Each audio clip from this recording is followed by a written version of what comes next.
এখানে আমরা দেখতে পাচ্ছি রিডাক্ট নয়েজ, এটাই আমরা ক্লিক করব, তারপর এটাকে আমরা অন করে দিব। রিডাকশন নয়েজ অন করে দেওয়ার সাথে সাথে আমাদের অডিওতে যদি কোনো প্রকার নয়েজ থেকে থাকে তাহলে সেই নয়েজটি রিমুভ হয়ে যাবে। তো এবার আমরা এখানে দেখতে পাচ্ছি ভয়েস ইফেক্ট, আমরা এই ভয়েস ইফেক্টে ক্লিক করব।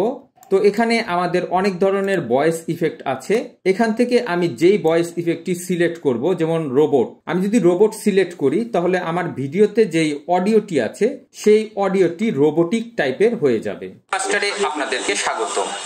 তারপর কপি দেখতে পাচ্ছি, আমরা যদি এই ভিডিওর আরেকটি কপি করতে চাই তাহলে আমরা এই কপিতে ক্লিক করব। তারপর এখানে আমরা ফ্রিজ দেখতে পাচ্ছি, আমরা এই ভিডিও থেকে যদি কোনো একটি ইমেজ ফ্রেম নিতে চাই তাহলে আমরা এই ফ্রিজে ক্লিক করব। আমরা দেখতে পাচ্ছি এখানে ভিডিওটি কিছুটা ফ্রিজ হয়ে গেছে, তারপরে আবার ভিডিওটি প্লে হওয়া শুরু হয়েছে। তো আমরা চাইলে এভাবে ভিডিও থেকে আমরা ফ্রিজিং মুড অ্যাড করে নিতে পারি।